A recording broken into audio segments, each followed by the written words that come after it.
This episode is brought to you by Shopify. Upgrade your business with Shopify, home of the #1 checkout on the planet. Shop Pay boosts conversions up to 50%, meaning fewer carts going abandoned and more sales going cha-ching. So if you're into growing your business, get a commerce platform that's ready to sell wherever your customers are. Visit shopify.com to upgrade your selling today. Um instante é tempo suficiente para mudar tudo. Num dia qualquer, a imprevisibilidade da vida pode te colocar frente a frente ao seu maior medo. E você precisa estar pronto para lidar com as consequências e lutar pelo que você acredita.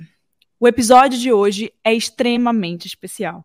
Nós fomos convidados pela HBO Max para falar de um caso que mexeu muito com os brasileiros e que completa 30 anos em 2022. Isso mesmo, pela primeira vez em 3 décadas, a autora e produtora brasileira ganhadora do Emmy Internacional, a Glória Pérez, compartilha suas memórias, os registros e a percepção sobre a maior tristeza que aconteceu na vida dela, né? Que foi o assassinato brutal da sua filha Daniela Pérez. Assassinada no Rio, a atriz Daniela Pérez, a Yasmin, da novela De Corpo e Alma. E ela narra todos esses fatos na mais nova produção original da HBO Max, que estreia hoje, no dia 21 de julho, então dá para correr aí para assistir já. E o nome da série é Pacto Brutal, o assassinato de Daniela Pérez. A série é composta por 5 episódios e reconstitui com detalhes os fatos e julgamentos desse caso. Traz muitas informações que nunca foram compartilhadas antes e depoimentos de pessoas envolvidas direta ou indiretamente nesse caso, tanto nas investigações ou acompanhando de perto a vida de Daniela naquela época. Para vocês terem uma ideia desse caso, dessa série, como tá ficando, essa série traz relatos dos familiares e dos amigos mais próximos de Daniela. E muitos deles talvez vocês conheçam, que é o Raul Gazola, que era o ex-marido dela, Cláudia Raia, Fábio Assunção, Maurício Matar, Cristiana Oliveira, Eri Johnson, Steny Garcia e por aí vai, vários famosos da TV brasileira, né? Nós tivemos acesso aos primeiros episódios dessa série e não tem como não ficar impressionada com a quantidade de informações que eles conseguiram reunir nessa série e relacionar sobre esse caso. Uma coisa super interessante sobre essa série é que a própria Glória Pérez rastreou testemunhas, identificou várias evidências e expôs alguns erros das autoridades brasileiras. Ou seja, ela foi uma chave ali fundamental para que o caso fosse concluído e ainda por cima deixou um legado super importante na nossa legislação brasileira. Mas além disso, a HBO Max também possui um catálogo gigante do gênero True Crime. Então, se você é um fã, assim como eu, lá tem muita coisa pra gente assistir. Eu assisti também, inclusive, um muito interessante, que é do Staircase, que é o caso do Michael Peterson, que a gente já trouxe aqui pro podcast, pro Casos Reais. Eles têm lá na plataforma também. Muito interessante, já maratonei todos lá. Mas se você ainda não conhece, é só procurar, dar uma checada lá no Instagram deles, que é HBO Max BR, vou colocar aqui, ou no site oficial deles, que é www.hbomax.com. Eu vou aproveitar também, né, para fazer aqueles pedidos que vocês já sabem, né? Não deixem de ir lá no meu Instagram, @erica_mirandas, com S no final. Compartilhe aí nos seus stories que você está escutando esse episódio. Isso é muito importante pra gente. E esse episódio aqui, vocês me pediram muito, tá? Esse caso aqui, recentemente eu recebi muito pedido. Muito, muito, muito. E eu falei, calma, gente, estamos escrevendo, tá ficando muito legal. A gente tá assistindo os episódios dessa série para poder trazer, né, alguns detalhes, e nem todos os detalhes a gente vai conseguir trazer aqui, então não deixem de assistir essa série. E, enfim, você já sabe que você tem que ir lá no meu Instagram, seguir, e também não deixe de avaliar o podcast aqui em qualquer plataforma que você estiver escutando, você consegue avaliar. E já sabe, qualquer episódio que você queira ver nos casos reais, me manda no meu Instagram, que eu sempre tô de olho e tô anotando quais os casos que vocês querem ver aqui. Então agora, né, a gente já pode falar do episódio da semana, e esse é o caso da Daniela Pérez. –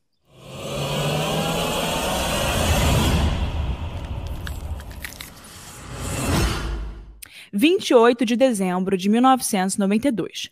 O dia começou de um jeito normal, como qualquer outro dia naquele ano. Mas se tem uma coisa que a gente já aprendeu contando essas histórias de casos criminais, é que a vida pode mudar em um dia completamente normal.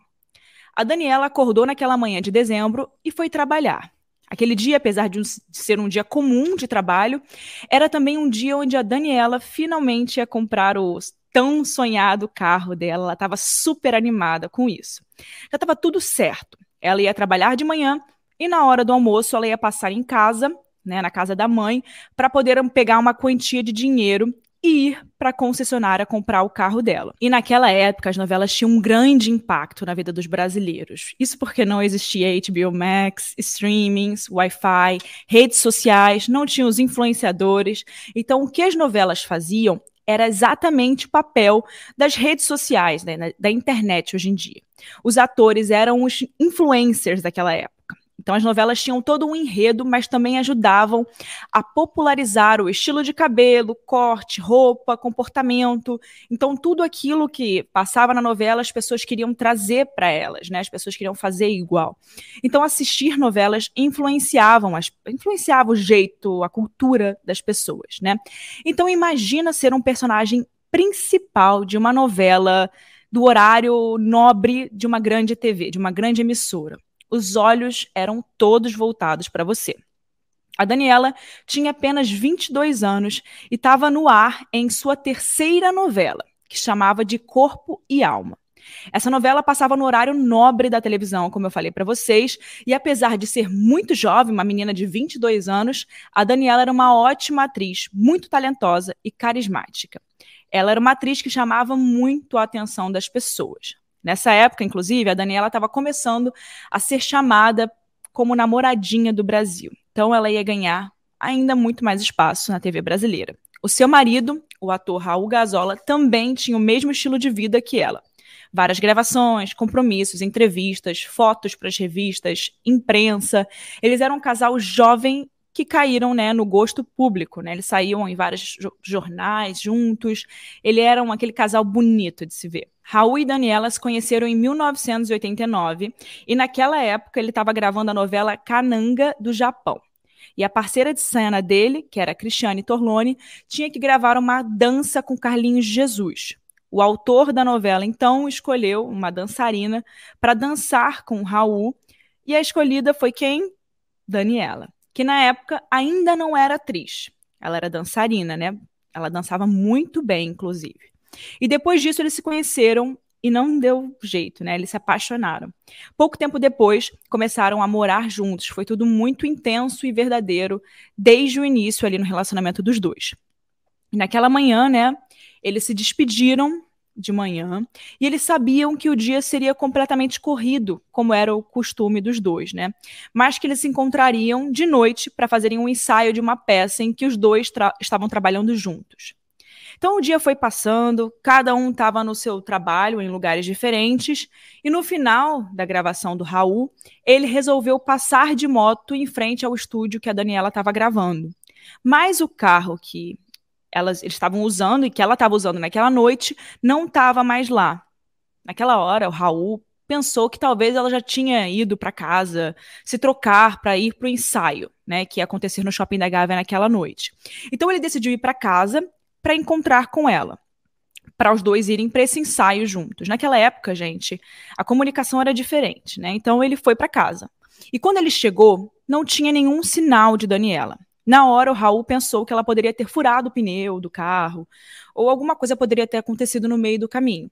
Então ele decidiu sair de casa para fazer o mesmo trajeto que ela provavelmente teria feito e ir em direção ao teatro. Então ele falou assim, vamos tentar pensar no que ela teria feito nessa ocasião e vamos seguir o trajeto normal, as ruas, enfim. Durante esse caminho, ele foi observando as ruas para ver se encontrava alguma coisa diferente, o carro deles, né? Para ver se ele notava algum sinal de que ela pudesse ter passado por ali, mas ao mesmo tempo ele não sabia o que ele procurava. Ele não fazia ideia, né? Nunca tinha acontecido nada do tipo. E quando o Raul chegou ao teatro, no Shopping da Gávea, ele já estava muito preocupado. Mas ele esperava encontrar a Daniela por lá e ouvir alguma história do tipo: Ah, eu ia para casa, mas aconteceu esse contratempo e eu achei melhor vir direto. Enfim, ele esperava encontrar qualquer coisa que justificasse o desencontro que tinha acabado de acontecer. É interessante, né, a gente voltar aqui nesse assunto e dizer que naquela época não tinham celulares. Hoje em dia, se você quer encontrar uma pessoa, você manda uma mensagem, você faz uma chamada de vídeo, um FaceTime, você liga, é muito fácil. Mas nos anos 90, final dos anos 80, quando isso acontecia, você tinha poucas opções. E elas demoravam muito mais para você entrar em contato com a pessoa, né? Ou você tinha que ter um telefone fixo, né, que é o telefone de casa, aquele que eu acho que poucas pessoas ainda têm, é muito raro de encontrar até. Ou você devia ligar de um telefone público, que eram os orelhões, que também cada vez mais difícil da gente achar. Ou você tem que ir até a casa da pessoa para poder ir lá bater na porta. Ei, fulano, tem uma coisa para te contar. Enfim, gente, as opções eram muito diferentes das opções de hoje, né? Enfim, o caso não é tão antigo, mas aquela era a realidade, né? E naquela época as pessoas marcavam e elas realmente se encontravam no lugar. Não tinha isso de marcar e 10 minutos depois a pessoa falar, me encontra aqui, ou vamos se encontrar direto lá, ou a pessoa ligar e falar, putz, tive um imprevisto, não vou conseguir ir. Se a pessoa não chegasse aonde ela marcou, naquele horário, naquele lugar, algo tinha acontecido. Todo mundo sabia disso naquela época. Então, a facilidade de encontrarem uma pessoa, né, que a gente tem hoje em dia, nem chegava perto do que acontecia naquela época. Enfim, como eu tinha dito, né, quando ele entrou, de fato, no teatro, a Daniela não estava por lá, e isso era muito estranho.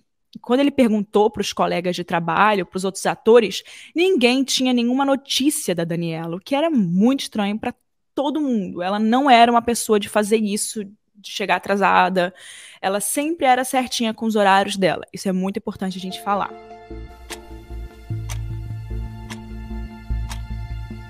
O relógio já dava 9 horas da noite. Então ele decide ligar para a casa da mãe de Daniela, a Glória Pérez, e perguntar se talvez ela tinha passado por lá. Afinal de contas, não tinha mais nenhum lugar onde ele pudesse, né, perguntar onde ela pudesse estar. Então ele ligou para a mãe. Quem atendeu o telefone foi o irmão de Daniela, o Rodrigo, e que também não tinha nenhuma notícia da irmã. Nos anos 90 estavam acontecendo muitos sequestros no Rio de Janeiro. Quase todos os dias os noticiários traziam alguma informação de uma pessoa ou uma família, né, junta, grande, que tinha sofrido um sequestro. Então, naquele momento, todos começaram a ficar preocupados e achando que pudesse ter acontecido algo do tipo. A família inteira já estava atrás de Daniela, enquanto alguns amigos também estavam ali, já tinham decidido se juntar para sair em busca da Daniela pela cidade. Gente, só um parênteses aqui, eu sou do Rio de Janeiro, né? Eu cresci no Rio de Janeiro. Então eu sei exatamente essa distância ali que eles estão percorrendo. E que realmente os caminhos que a gente faz são aqueles caminhos ali, Zona Sul, Barra, que era onde era o estúdio, que era o Shopping da Gávea, era onde ela fazia a peça de teatro. Então, assim, eram percursos que só tem poucos jeitos de chegarem, sabe? Só tem uma estrada, uma rua que se chega. Então, realmente, se a pessoa percorre e não vê nada de diferente, não vê um carro furado, um pneu furado na estrada, né, na rua, se não vê nenhum acidente no caminho, realmente é estranho, né? Enfim, só esse parênteses. Nesse momento, a Glória Pérez teve a ideia de ligar para o diretor da novela para perguntar se tinha alguma cena extra que poderia ter acontecido ali depois da gravação, mas o diretor disse que as gravações terminaram no horário normal e que quando ele saiu, ele viu a Daniela com Guilherme de Pádua, que era o parceiro de cena dela naquela novela e par romântico na novela também. E junto dele estava a Marilu Bueno, que fazia o papel da mãe da Daniela na novela. Na mesma hora, o Raul e o Rodrigo partiram para a casa da Marilu Bueno para poder tentar ter alguma informação sobre a última vez que a Daniela tinha sido vista, né? Já que, afinal de contas, essa era a informação mais recente que eles tinham. E ao chegarem lá, a Marilu contou que viu a atriz e o Guilherme na saída dessa gravação do estúdio, tirando fotos com algumas crianças. Então, até aquele momento, o Guilherme tinha sido a última pessoa a ter visto a Daniela. Então, a Glória ligou para o Guilherme, né? Que disse que esteve sim com a Daniela no momento das fotos com as crianças, mas que foi embora e que ela continuou lá. Ele disse que provavelmente ela deveria ter ido a visitar alguma amiga e não deu mais informações. Naquele mesmo momento, uma mensagem da patrulha da PM chega até a 16ª Delegacia de Polícia, que fica na Barra da Tijuca. O policial que estava de plantão comunicou que havia um carro abandonado no Recreio dos Bandeirantes, perto do condomínio Rio Mar. O policial chegou a essa informação porque um homem chamado Hugo da Silveira veio visitar a filha que morava nesse condomínio. Mas quando ele estava entrando no condomínio, ele viu 2 carros parados e vazios. O Hugo achou aquilo muito suspeito porque o lugar era muito vazio e escuro, ainda mais naquela hora. E ele resolveu voltar para anotar a placa dos carros. Era um Santana e um Escort. Bom, no momento em que ele volta para o lugar e anota a placa do Escort, ele percebeu que tinham 2 pessoas dentro do outro carro, que era o Santana. Um homem e uma mulher.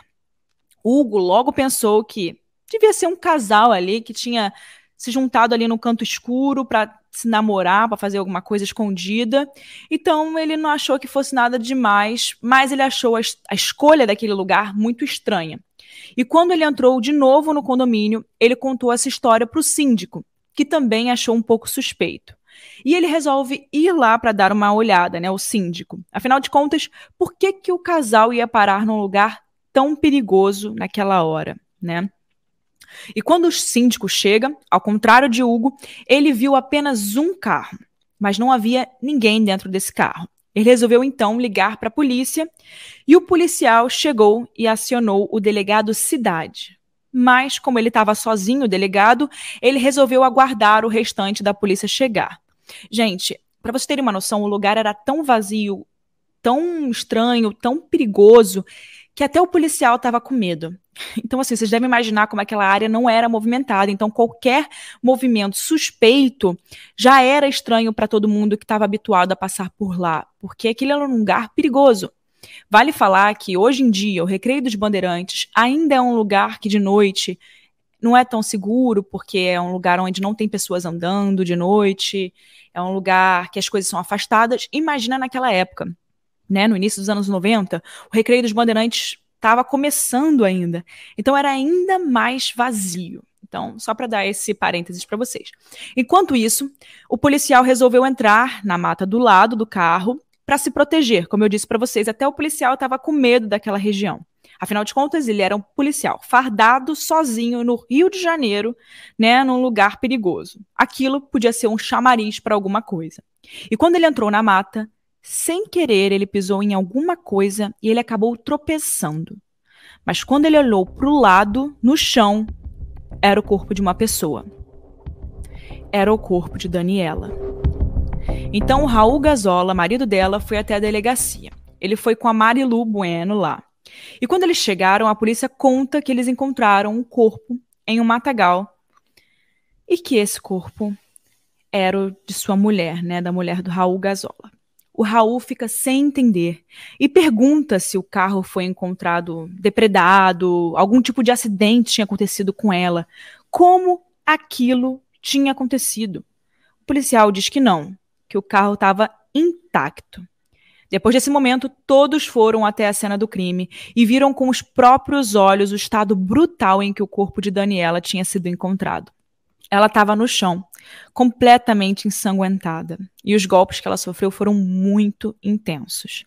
Então aí várias suposições começaram a acontecer, né? Se a Daniela tinha saído com dólares naquela manhã, provavelmente tinha alguma relação com esse dinheiro que ela estava carregando, né? Mas e aquele outro carro que estava no local? Para onde ele teria ido? A polícia decide então ir atrás de Hugo, o homem que tinha anotado a placa dos 2 carros. Enquanto isso, todo mundo voltou para a delegacia, né? Porque cada vez chegavam mais pessoas, amigos, colegas de trabalho, parentes. Toda a família de Daniela estava chegando naquele momento. Todo mundo muito surpreso e abalado com tudo que estava acontecendo. De repente, um Santana azul se aproxima da delegacia e estaciona em frente à delegacia. Guilherme de Pádua, o parceiro de cena de Daniela. Ele abraça o Raul e consola o marido, né, de Daniela. Eles não eram nem um pouco próximos, mas num momento, né, como esse, o principal parceiro de trabalho de Daniela não ia deixar de prestar os sentimentos naquele momento, né? Foi o que todo mundo pensou. Todos os amigos estavam lá, sem entender o que tinha acontecido.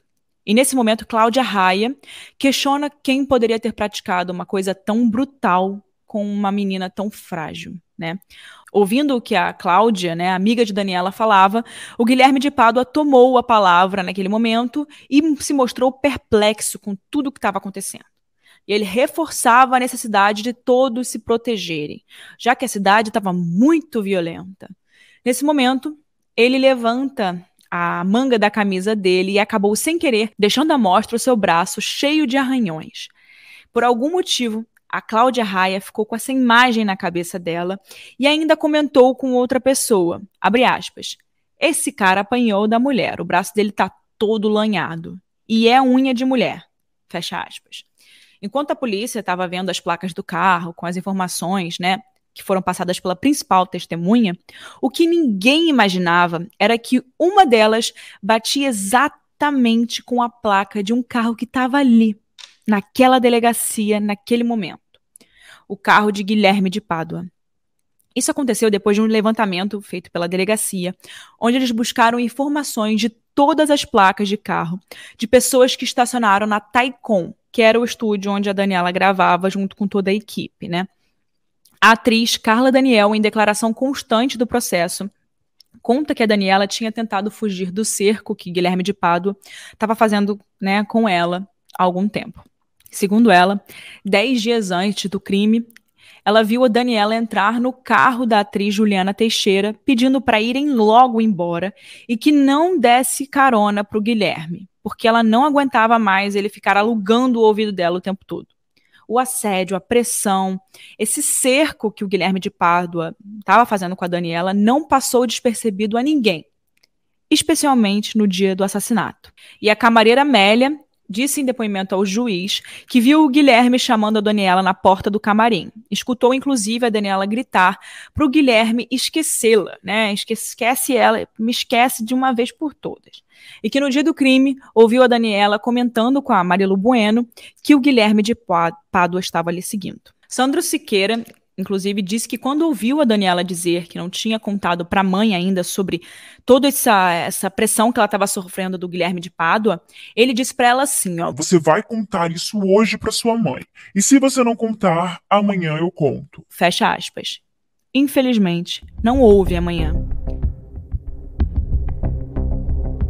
Imaginem essa situação, gente. O parceiro de trabalho era, até o momento, o principal suspeito do crime.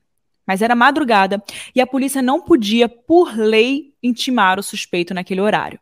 Eles tiveram que esperar até a manhã seguinte, onde o Guilherme foi surpreendido em sua casa e ele foi chamado para depor. O delegado conta que quando chegaram na casa de Guilherme, ele estava dormindo.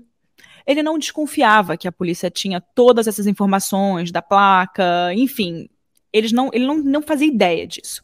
Então, quando ele foi chamado para depor, ele até pediu para ir mais tarde para a delegacia.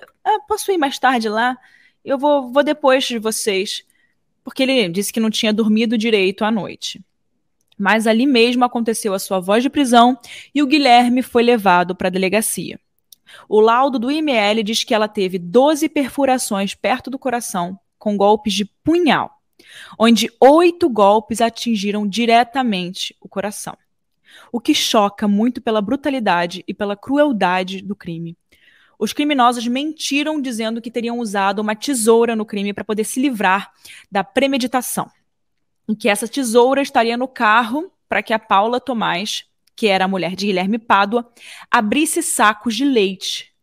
Enfim, de acordo com essa versão, a Paula Tomás estava sempre tomando leite. Então, ela botava dentro do carro, né, uma tesoura para poder, quando ela quisesse abrir o saco de leite, mesmo dentro do carro, porque ela fazia isso naturalmente no dia a dia. Enfim, por isso ela precisava ter sempre uma tesoura à mão. Um costume um pouco estranho, né?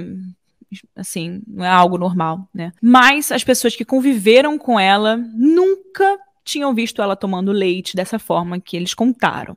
E que depois do crime também não tinha nenhum registro de que ela fazia isso. Então, é um pouco estranho.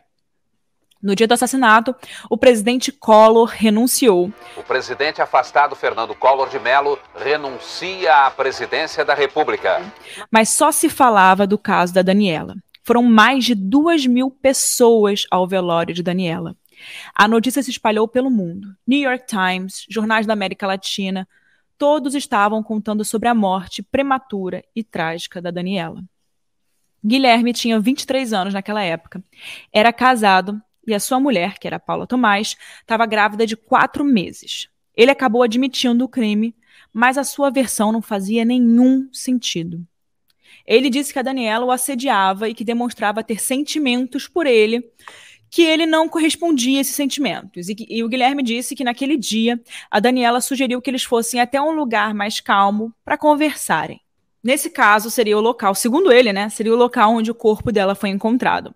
E quando eles chegaram lá, eles começaram a brigar e a Daniela partiu para cima de Guilherme de Pádua com tapas, arranhões, por não aceitar que ele não correspondesse aos seus sentimentos. Até que ela encontrou o punhal no carro e tentou partir para cima de Guilherme, mas ele se defendeu e acabou atingindo a atriz em legítima defesa. Ela cai no chão morta e ele decide simular uma cena de assalto, porque ele estava em pânico. Ainda na delegacia, o Guilherme afirma categoricamente que a sua mulher, a Paula Tomás, não tinha nada a ver com esse crime. Mas alguma coisa na forma como ele afirma a ausência de Paula chamava a atenção de um dos investigadores que estavam trabalhando no caso, e então ele decidiu chamar a Paula para depor. E como a situação era completamente delicada, né? E se eles chegassem para a esposa de Guilherme e perguntassem, que era a Paula, né, e perguntassem se ela tinha participado do crime, é claro que ela falaria que não. Então a polícia usou a estratégia de dizer que o Guilherme já tinha confessado e que ela tinha participado. Então eles chegaram, né, botaram ela naquela salinha e falaram, olha, o Guilherme já falou que você tem envolvimento e ele já confessou, agora fala o que você sabe. E foi aí que ela não teve escolha a não ser concordar e confessar. A Paula admitiu que acompanhou o Guilherme no carro e que quando chegaram perto desse condomínio, Rio Mar, ela partiu para cima de Daniela e as duas brigaram fisicamente. Ela disse que em um momento o Guilherme deu uma gravata na Daniela, né, fechando ela com um golpe, e Paula apunhalou a Daniela enquanto ela já estava caída no chão. Então, mas vocês lembram que eu disse para vocês que a Paula tinha 4 meses naquela época? Então, naquele dia, né, que ela foi para a delegacia, ela disse que estava passando muito mal. E por causa da gravidez e das fortes emoções que estavam acontecendo, dela ter confessado, ela conseguiu ir embora da delegacia naquele momento, mesmo tendo confessado o crime. Como isso foi possível? Ninguém entende isso até hoje. E como se não pudesse ficar pior, o Guilherme conseguiu um habeas corpus para responder em liberdade até a data do julgamento. Gente, vocês imaginam o que isso não gerou, né? Isso provocou uma comoção absurda por parte da população, da imprensa, dos amigos de Daniela, do Brasil inteiro. Por vários dias, as principais pautas dos noticiários giravam em torno do paradeiro de Guilherme, que obviamente estava sumido depois que ele foi solto, né? O que ele ia fazer? Ele ia sumir, né? Óbvio. Dias depois, o Ministério Público revogou essa decisão e, finalmente, o Guilherme voltou para a cadeia para aguardar o julgamento dele. Paula e Guilherme foram acusados de homicídio qualificado por motivo torpe, por terem utilizado recurso que dificultou a defesa da vítima. Ao longo das investigações, descobriram que a placa do carro de Guilherme tinha sido adulterada, o que demonstrava o caráter de crime premeditado. Mas o que eles não contavam é que alguém passaria naquele lugar, vazio, sem ninguém, à noite, e anotasse a placa. Ele alterou a placa de LM 111.5 para OM 111.5, com fita isolante. No dia 15 de janeiro de 1997, Guilherme foi condenado a 19 anos de reclusão, dos quais ele já tinha cumprido 4 naquele momento. O julgamento de Paula também aconteceu no dia 16 de maio de 97. Ela foi condenada a 18 anos e 6 meses de prisão. A sua pena foi menor que a do Guilherme, porque ela tinha menos de 21 anos naquela época. Eles eram muito novos. Os dois cumpriram apenas 7 anos da pena e foram soltos por boa conduta. Isso, apesar de injusto, pode acontecer. É previsto em lei brasileira. Antes desse caso, o homicídio qualificado não fazia parte do rol, né, da lista de crimes hediondos. Isso quer dizer que o tratamento com o criminoso não seria muito rígido E por conta dessa situação, a gente pode reconhecer que isso representava uma lacuna na lei. Estamos levando um movimento para fazer uma emenda popular. Vocês sabem que com 1 milhão de assinaturas é possível que a gente leve o Congresso a votar uma lei. É possível isso.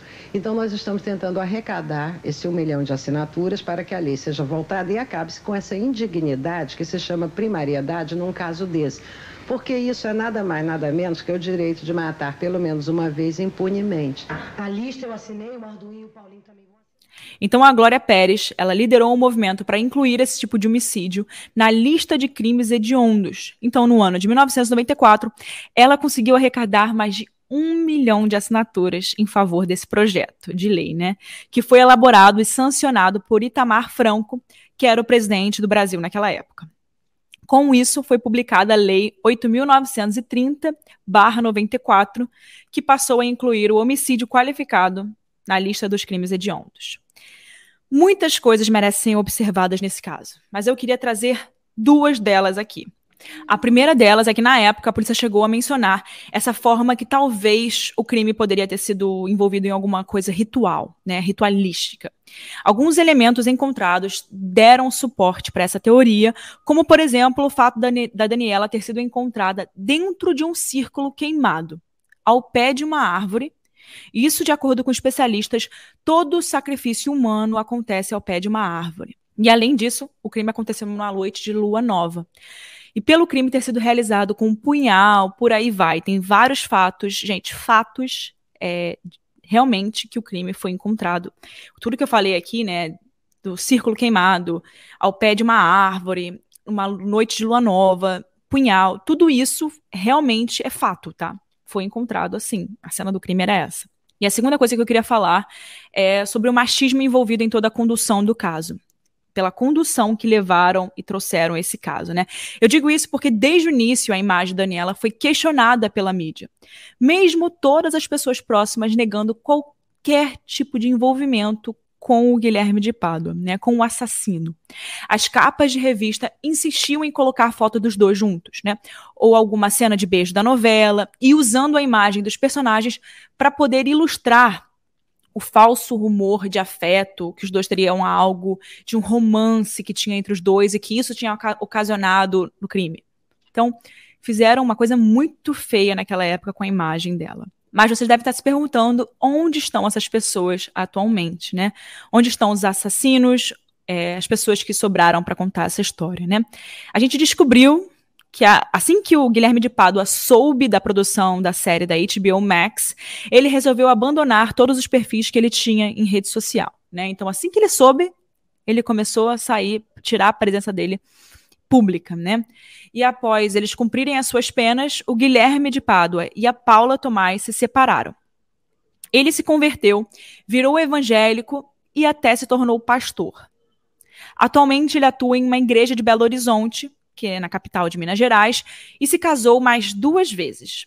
Paula Tomás se formou em Direito, se casou com um advogado e atualmente assina como Paula Nogueira Peixoto e continua morando no Rio de Janeiro. Bom, todo final do episódio vocês sabem que eu trago a minha opinião. E nesse caso não é diferente, né? A minha opinião sobre esse crime é que ele foi monstruoso, covarde e brutal. Não existe nenhuma outra forma de falar desse caso. Como a gente já falou em outros episódios, a vítima não consegue estar presente para poder se defender, enquanto quem praticou o crime está aí, né, para poder gravar entrevistas, falar publicamente durante anos e anos. Mas a maior defesa que a vítima deixa são as provas e as evidências que são encontradas no local do crime. E todas as evidências deixam claro que o crime foi covarde, premeditado, e que a Dani jamais iria até aquele lugar sem que ela fosse levada até lá. E que os 2 criminosos são psicopatas. E que sim, existem claras evidências de ritual na cena do crime, além dos dois criminosos já terem sido vistos praticando coisas desse gênero. A Paula tentou seguir a vida dela como se nada tivesse acontecido. Inclusive, recentemente, ela entrou na justiça contra a revista Isto É. Ela estava usando como base o direito do esquecimento. Então, ela foi até a justiça pedir que, quando fizessem reportagens sobre o assassinato de Daniela, não citarem, né, mais o seu nome.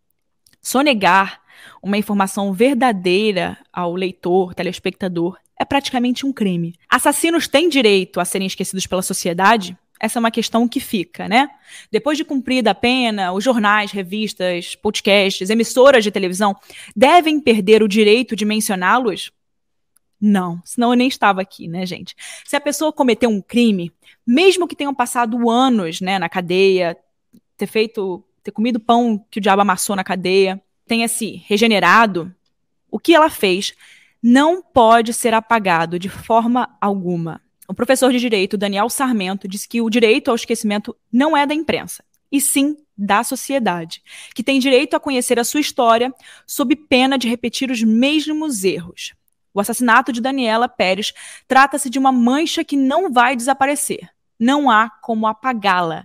É história. Além disso, né, voltando a falar do Guilherme, uma das características muito comuns dos psicopatas é o exibicionismo. Eles não bastam apenas cometer o crime, né? Eles precisam curtir o feito, né? O que eles fizeram. Naquela época, o Guilherme saiu da delegacia dizendo para que ligassem a qualquer hora para avisar sobre a hora do enterro da Daniela. Porque ele fazia questão de estar lá, do lado da Glória, posando para fotos. Esse é um exemplo clássico da satisfação que o psicopata sente quando ele faz algo de errado, né? Em se divertir com a dor das pessoas que ele atinge. Guilherme de Pádua, ele se dedicou mesmo a elaborar histórias na tentativa de passar o crime covarde para a área passional. E assim ele iria se beneficiar das atenuantes previstas na lei de um crime passional, né? Ele falou demais e explicou de menos em todas as entrevistas que ele deu. Podem olhar as entrevistas aí que vocês vão ver. E sempre ele deixa um ar de mistério sobre o que poderia ter acontecido entre ele e a Dani, abrindo espaço para quem está vendo pensar em um possível relacionamento entre os dois e nessa parte de algo passional. E dessa forma ele coloca a culpa na vítima e mancha a imagem de Daniela. Então, estamos aqui hoje para poder preservar e relembrar e guardar a memória e o nome de Daniela Pérez. Lembrar da filha, atriz, mulher, amiga e tudo que ela foi e sempre será no coração de todos os amigos, fãs e familiares. Enfim, o nosso episódio de hoje trouxe o caso da Daniela Pérez, mas eu posso dizer para vocês que o que a gente trouxe aqui e contou aqui não chega nem aos pés do que a gente já assistiu nesses primeiros episódios da série Pacto Brutal na HBO Max. Existem muitas camadas, informações que a gente não consegue colocar em apenas um episódio de podcast e que vocês vão ficar perplexos quando assistirem a série. Eu espero que vocês tenham gostado e eu queria agradecer mais uma vez a HBO Max por estar conosco nesse episódio do Casos Reais, que é muito importante para a gente trazer esse caso. Então, se você ouviu esse caso, tira um print aí, coloca no seu Instagram, nos seus stories e marca a gente. Casos Reais Oficial, HBO Max e Érica com K, Mirandas com S no final. Então é isso, corre lá para assistir essa série, já tá no ar, estreia hoje e quero saber muito a opinião de vocês quando vocês assistirem esses episódios. A gente pode comentar sobre o caso, me manda um direct, comenta aqui embaixo no episódio, eu sempre abro uma caixinha de perguntas e a gente pode conversar sobre esse caso, que tem muita coisa pra gente falar, muitos desdobramentos que vocês vão ver nessa série, muitas entrevistas esclarecedoras, então não deixem de assistir e me contar o que vocês acharam. Então é isso, pessoal, vejo vocês no próximo episódio, semana que vem a gente tá de volta.